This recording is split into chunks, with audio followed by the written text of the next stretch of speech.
are this. Miss Cindy did a great job of telling a little bit about who we are. We wear several hats, and I know a lot of you wear several hats because you're wearing a different hat in here. So one of the hats that we do is we're the professors, teachers. We're also the counselors for the church, counselors for the school. So we do that. We're also what we call life coaches for the students. And what does that involve? That involves basically, because they don't like the word counselors, they like the word life coach a little bit better. So we're the life coach. And so we do that for the students. We sort of help them with what's going on. We developed a mentoring program for them. And what that means is we get them to interact with the students one-on-one. And what we do is we use a lot of the college counseling students, and they come in and they actually interact with the students, and they like it. Everybody has, been very successful. I'll just put it that way. So this is some of the things we do. We are certified through this mental health training, and so that's a little bit about us. So I'm going to turn over to my wife. Who likes to stand behind the pulpit, the podium, whatever? I like to hide, but I love to teach. I teach in the high school. I also teach in the college. What is mental health? Now, this is according to the World Health Organization mental health facilities. A state of well-being in which the individual realizes their own abilities, can cope with the normal stresses of life, can work productively and fruitfully, and is able to make a contribution to the community. When we have a student who comes over here for the first time, they do not feel that they're successful in any of these areas. They're scared to death, especially if they're 12 years old. And their parents are expecting them to get off that plane, come into our homes, and for us to take care of them as if they're our own children. Okay, one of the things we want you to think about from your perspective is what are some of the things that qualify or put you in a position where you have to look at it from a mental health situation. So one of the things that we're going to break down is some of the things that you may see in your house, or some of the things you may see that they bring. Because whenever they were going through, hey, raise your hand, how many years? We've done this for 14 years, so we've done this a lot. We've seen people come in with several different diseases, several different challenges, let's just put it that way. Several things that they have brought to the table. So we're going to talk a little bit about some of those and some of those things that you see. But people will come in with depression, and we all deal with depression. We all have depression.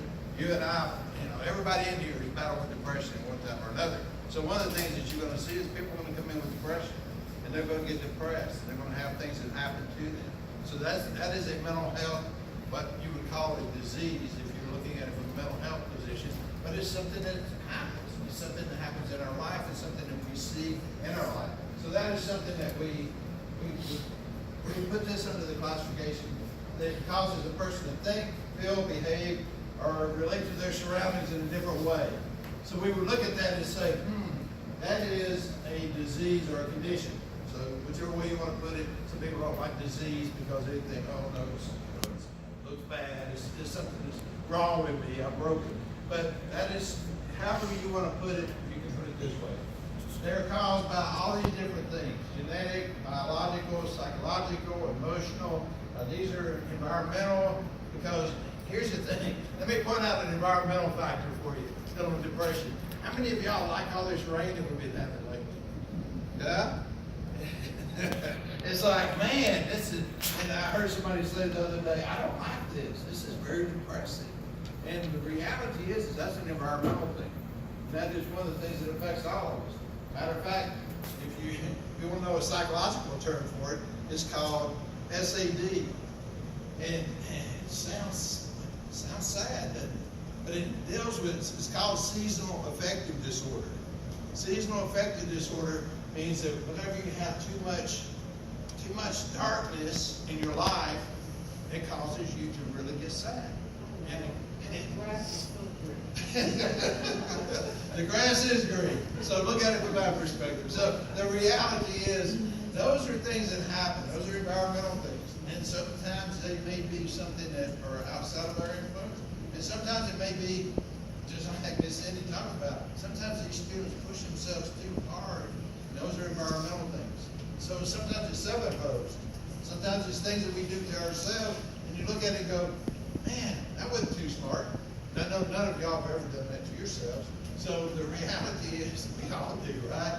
We all push ourselves sometimes, stay up too late or do some things to ourselves. So they are not, and this is the thing, I don't want you to look at people and go, they are broken, there's something wrong with them. It's not a result of personal weakness, character defect, or upbringing. We tend to want to figure out, especially men. Men are classic at this. We want to figure out what the problem is, and we want to define it, put a solution to it. And we want to go, that must be the problem. So let's figure out how do we fix it. And sometimes it's not what you need to fix. Sometimes you have to look at things. My wife tells me this all the time. I don't want to be fixed. I just want you to listen to me. I'm going, okay, all right, I get that sometimes, and sometimes I have to be reminded. So sometimes this works with mental health also. Recovery is not simply a matter of will. Sometimes they need help. And that's where we come in. That's where you come in. That's where we all can interact and help each other out. Some of the red flags that we're going to talk about today. First one is emotions. Can y'all hear me?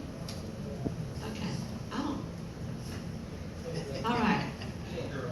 I'm getting in that teaching mode, I guess. Okay. 4 emotions. And you know, we always think that girls are more emotional than boys. That's not always true. Boys are highly emotional also, because especially in teenagers, they have a hormonal change going on, and they have adrenaline changes going on. And when that happens, their minds are totally messed up. Their bodies are totally messed up. Their cycles of sleep and waking is totally messed up. And when they come off that plane, they've got jet lag that is so severe, some of them only want to sleep the first 3 days they're in America. And we're like, get up, get up. My husband was in the military for 21 years. We lived in Turkey for 3. We lived in England for 7. And when we went to Turkey, my husband made me, in his controlling way, stay awake the rest of the day. And I was so angry with him because all I wanted to do was sleep. Well, they're getting off the planes between the 1st and the 7th, and we've got to take them for immunizations. We've got to take them to get their uniforms. We're making them wake up in the morning. They're exhausted mentally and physically. So we have to be aware of what they're going through emotionally for this trip, because some of them, they've never been to America before. They have no idea. So even benign conversations with a teenager, it may make them feel threatened. Why aren't you waking up when I tell you to? The moment we say, why you, or are you, or you did this, we automatically put them on the defense.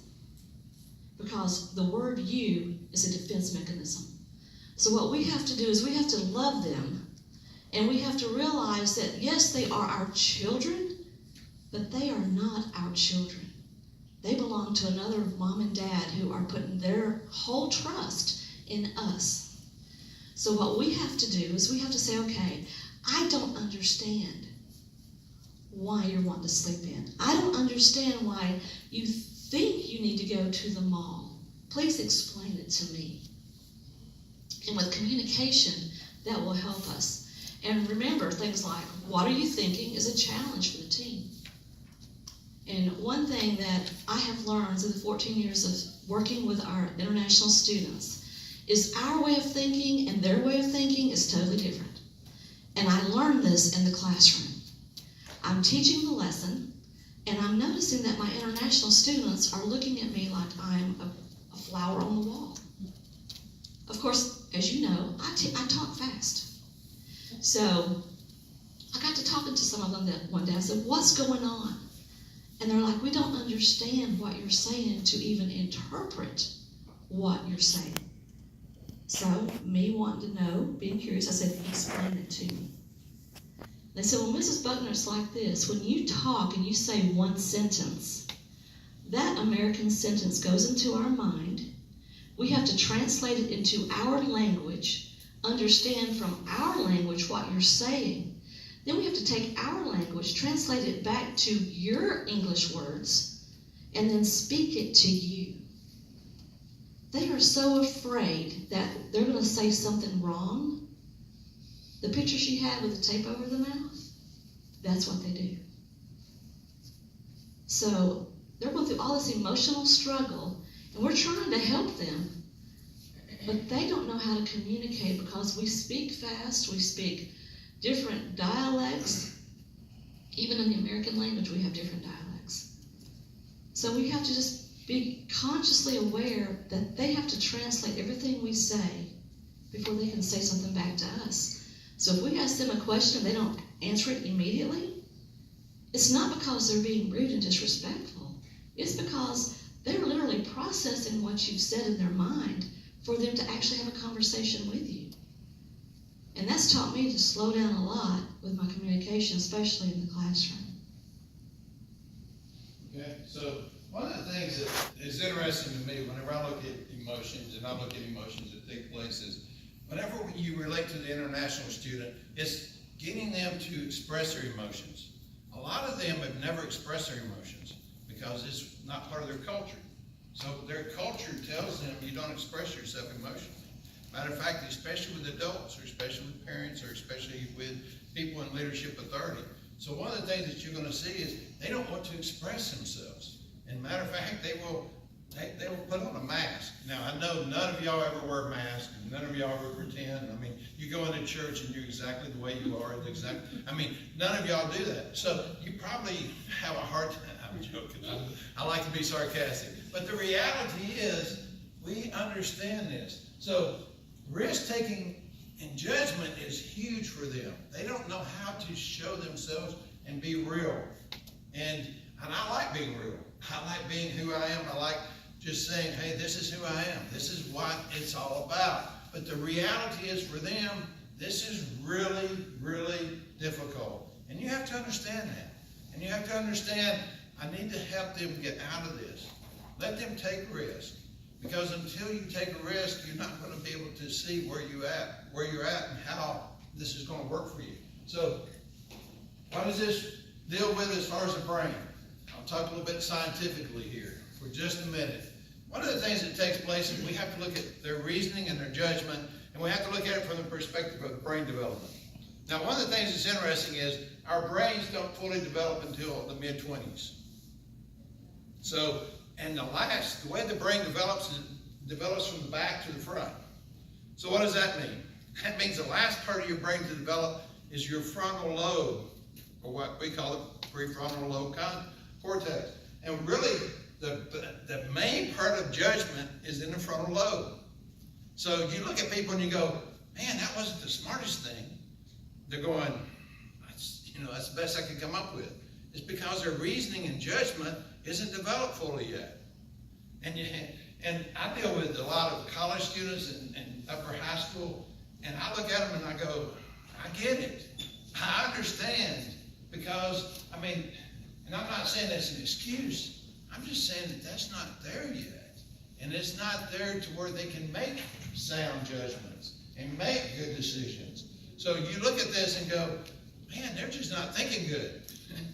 And that's not reasonable thinking. And you're right. But the reality is this may take them until their mid-20s. And I'm not going to go into developmental psychology, but some people are early developers, some people are late developers. So it depends on where they fall in that spectrum. If they're late developers, then it's going to take even longer. If they're early developers, it'll be a little bit sooner. But this is part of what's going on as far as their thinking and reasoning. So understand, they're not where you are. You look at things and you go, that should be easy for them to comprehend, easy for them to get. They can't. And it's not that they're not trying. They're trying. Sometimes they just can't do it. So don't look at them and go, there's something wrong here with you. No, they're just still developing. And it's quite interesting, because if you were to think about the perspective of, how would you be able to even walk across a room if all of a sudden we were to say, every day we're going to add a little bit of, maybe a centimeter to your height, because some of those people grow that quickly during these, those formative years. So how would you, we look at them and understand, why are they stumbling? Why are they sort of uncoordinated? Well, this is what's happening up here too. They're uncoordinated. They're not thinking right. So this is part of what's taking place in their mental health. So I just want you to understand, and this takes place for us, too, while we're growing up. So if you got teenagers, maybe this will help you with understanding them. Support your student when they're choosing these opportunities, whatever it is. Be the biggest cheerleader for them. They really appreciate it. Go to their events. They really appreciate it. It is one of the things that we can do for people is be a cheerleader for them.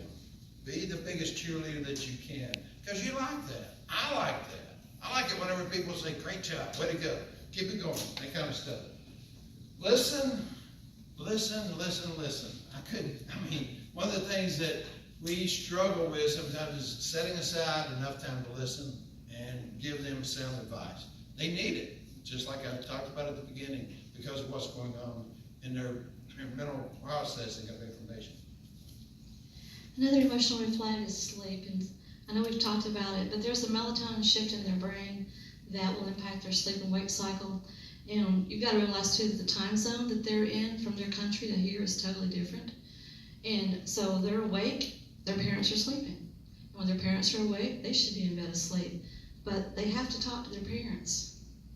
So what we've done is we've set a time and said, listen, we know if you can talk to them anytime you need to, but try to keep it Friday night through Sunday morning. That way you can still get your sleep and it's not going to affect your school, because if you're up at 2 o'clock in the morning talking to them about something you're wanting to do, then you're not going to want to wake up at 7 to go to school or 6:30, and you're going to be late. So it's some things that we have done is we've encouraged them to wind down with their electronics early. Sleep without a cell phone in the bedroom. Have a regular time of going to sleep. Have a routine set. And with our international student, we've been blessed with him because we had him this past year and he'll be with us again this year. He's usually in bed asleep at 9:30. Now on the weekends he stays up later, but usually he's in bed at 9:30. But he's a morning person. So he gets up in the mornings and he studies for his test and does his homework. So he's up between 4:30 and 5:30 every morning. I'm not. He's on his own that early. But that's the routine that he set for himself, and it works for him, it works for me. And he brought his grades up, and on the weekends he played with his gaming stuff and his talked to his parents on WeChat, and he started getting on his phone more in the evening, but he still stopped getting on his computers at 9:30, 10 o'clock at night. And just a little bit about this. One of the things that happens in our memory process is we go over the same material while we're sleeping. Matter of fact, your brain is phenomenal.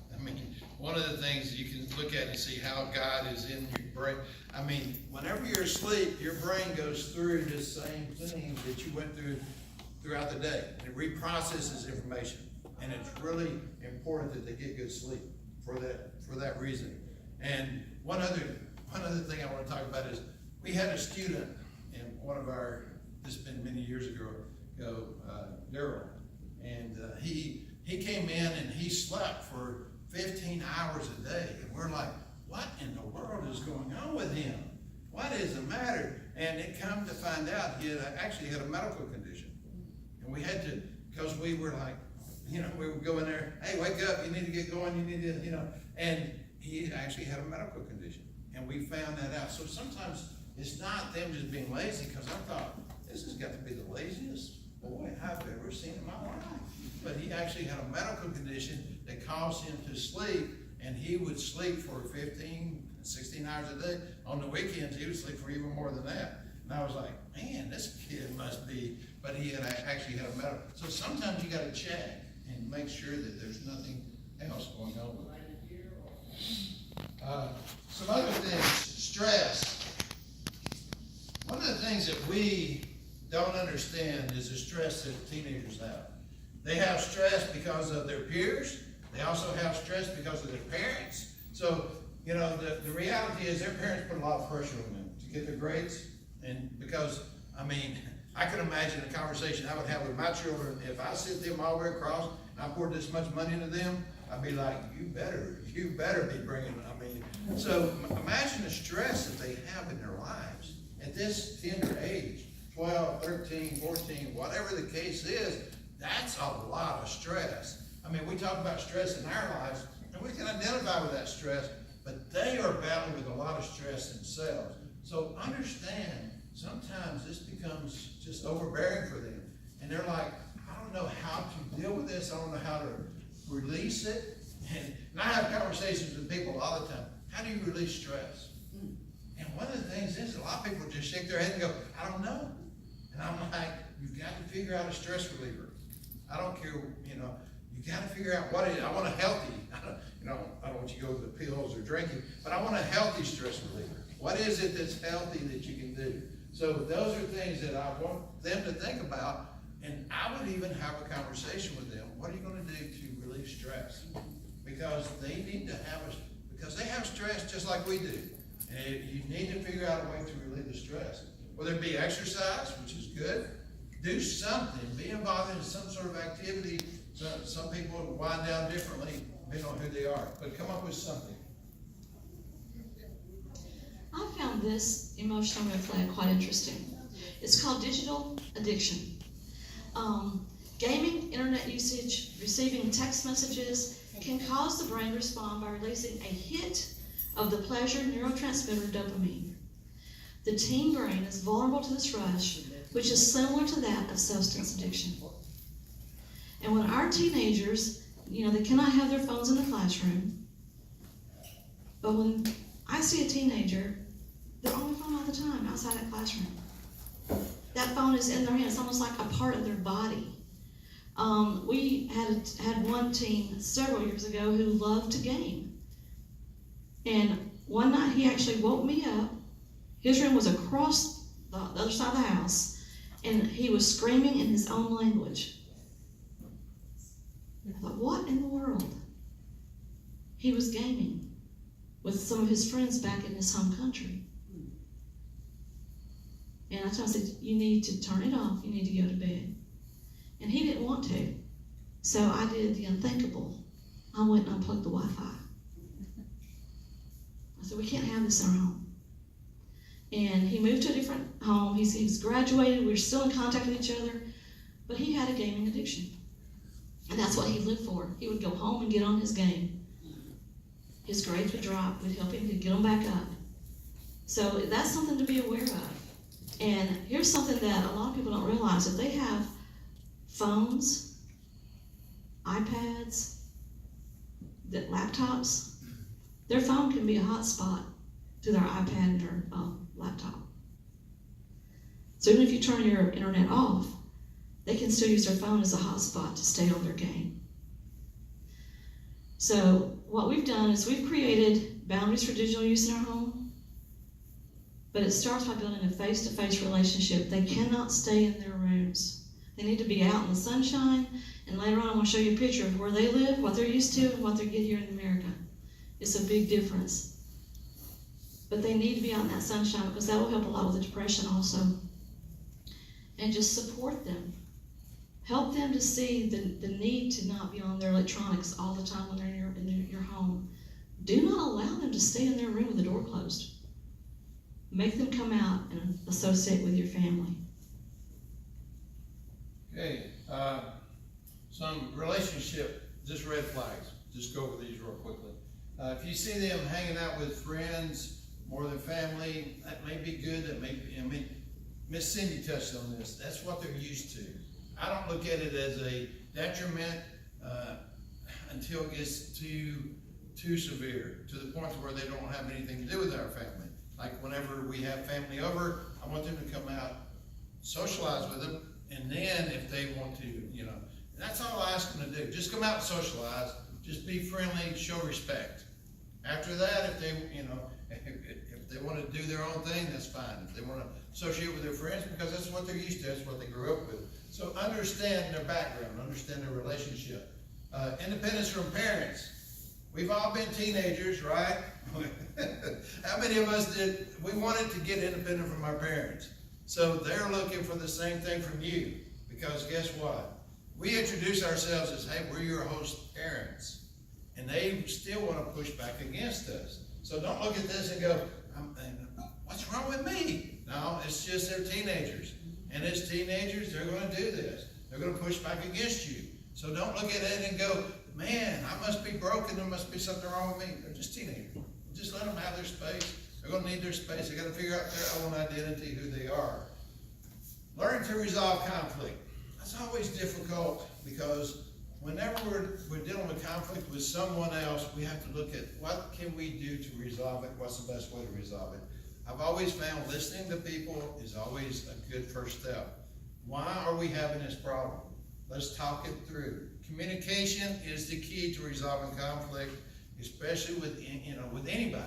So I'm not giving you marital advice or anything else, but I'm just telling you, listening and communicating will really help you resolve those conflicts. Because if you can get it from their perspective, be empathetic to what's going on in their mind, what's going on in their life, and maybe you can understand, why is this happening? Why do you feel this way? What's going on? So that's a good first step to resolve a conflict. If you're still having problems, see me, get with Miss Cindy, let's talk it through, let's figure out what we can do to resolve the conflicts.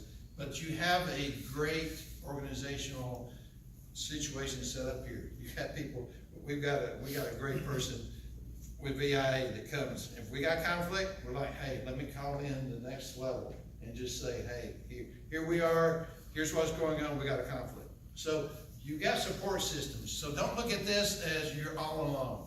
Don't look at this as, I don't know how to deal with this, they're not listening to me. So look at the support that you have around you, okay? Don't get so frustrated or stressed to where this is going to cause a problem for you. Cope with the peer pressure. It's funny. It doesn't change regardless of nationality or where you're from. They always want to say the same things. Well, my friends are, and I'm like, I want to quote from my parents, don't y'all? I mean, my parents would always tell me, well, if they go over a cliff, would you follow them? I'm like, yeah, probably, as a teenager. Yeah, but the reality is don't cope to peer pressure. Don't cope to whatever they say is the right thing to do. Before I go to the next one, I'll tell you a little story about a relationship that, it's funny looking back at it, it wasn't funny at the time. It's about 8 years ago, we had a young man living with us, and he was family. He treated our son and our daughter as if they were his brother and sister. He got so comfortable being part of the family that he started treating us like family.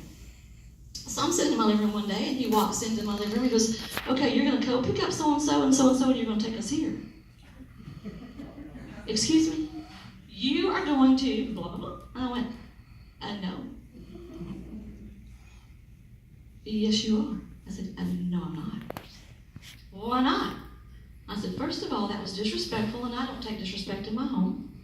Secondly, you know the rule. If you're going to go somewhere with a bunch of the students, all the parents coordinate with each other to make sure the time and the place, drop off and pick up is the same. And we coordinate so that one family's not taking and bringing home. So, no. But it's his birthday. I said, well, then that's his host family's responsibility, not mine. We're not going to go to karaoke tonight. He went, oh, I guess I've got to call them. I said, I guess you do. So he did. And then I got a phone call from the homestay, and she said, I am so sorry. He was supposed to have been asked a week ago to do this. May I come pick him up and take him to the party? And I said, yes, you may. We communicated. At that point, he never came in and he never said, you will do this. But what I've learned is from his culture, that was normal. It was normal for him to tell his mom what she was going to do for him, and his mom would do it. So communication is the key with relationship. And then our teenagers go through self-esteem issues all the time. They are trying to find their true identity.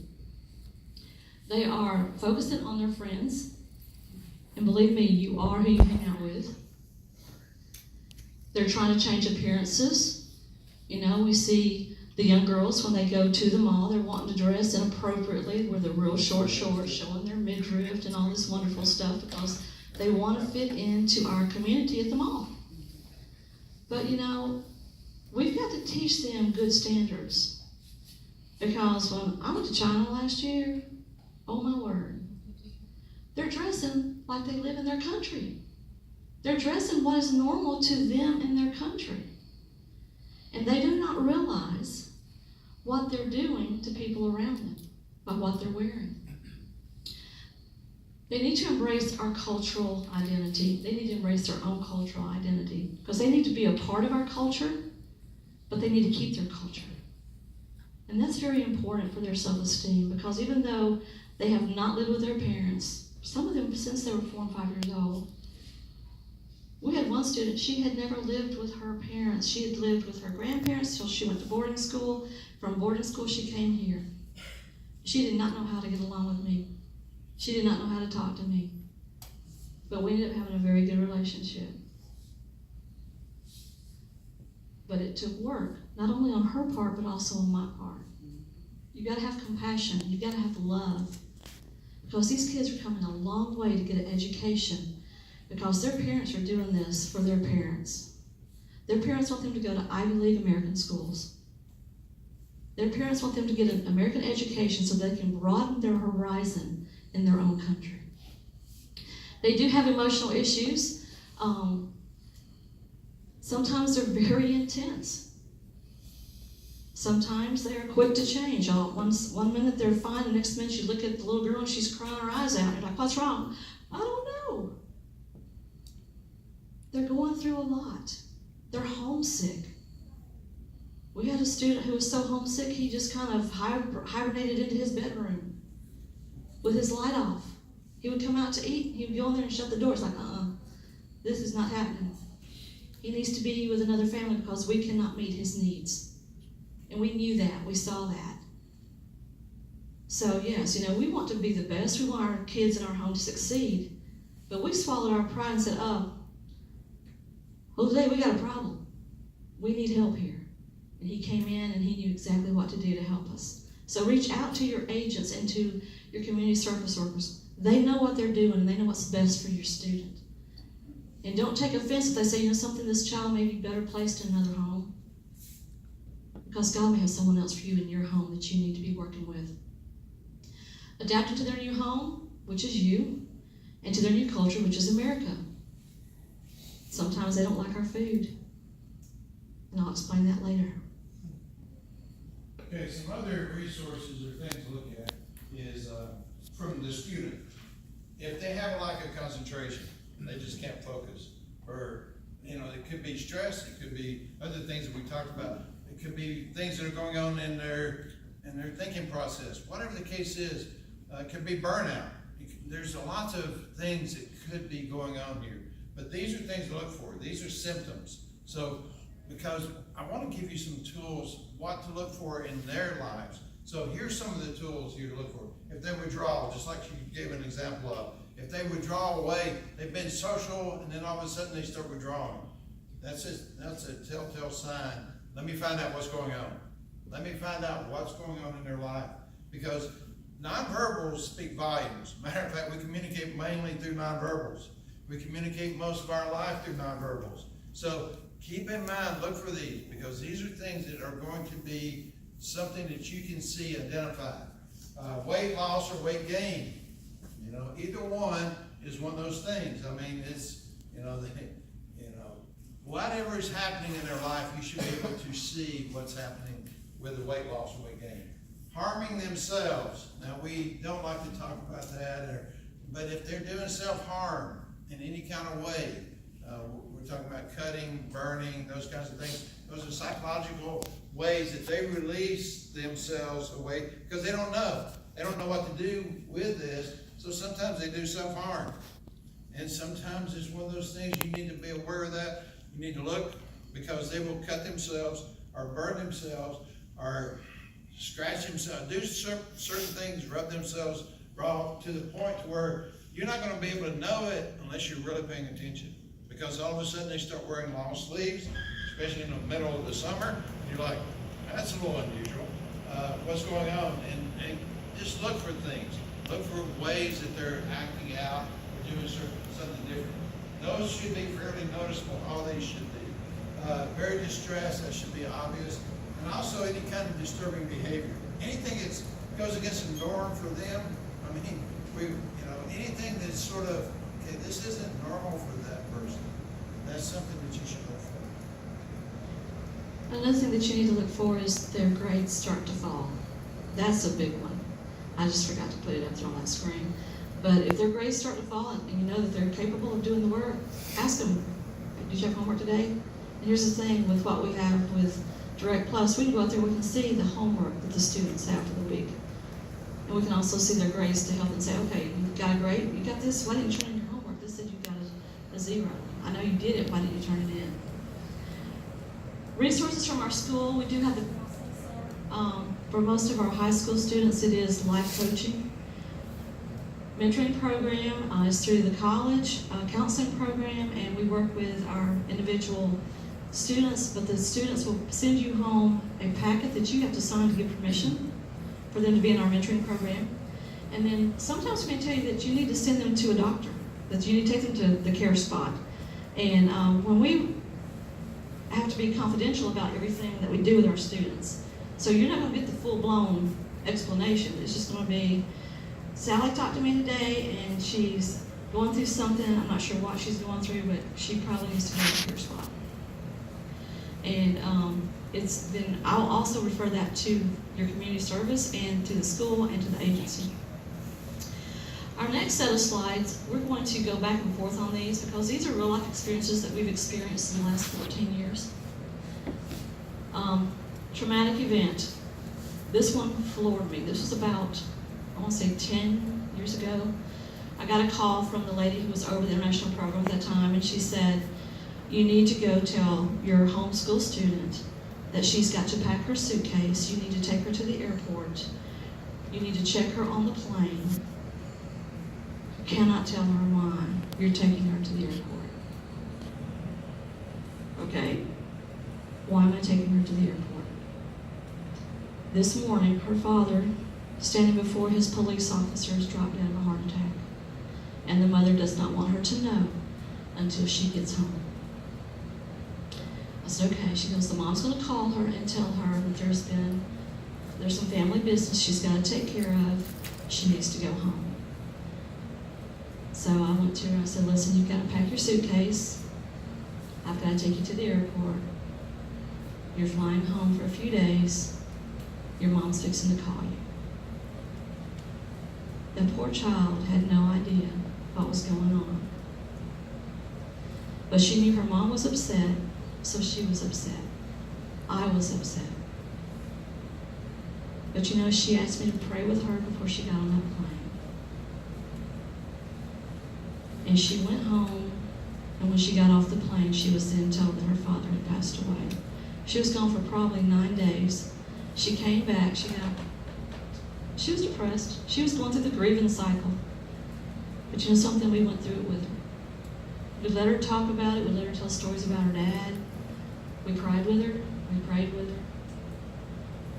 That is traumatic for a young kid who's trying to process life, being told, you're going home, and they don't know why. The depression, I talked about that earlier. A lot of people deal with depression. There's a couple of examples that we dealt with where people really dealt with severe depression.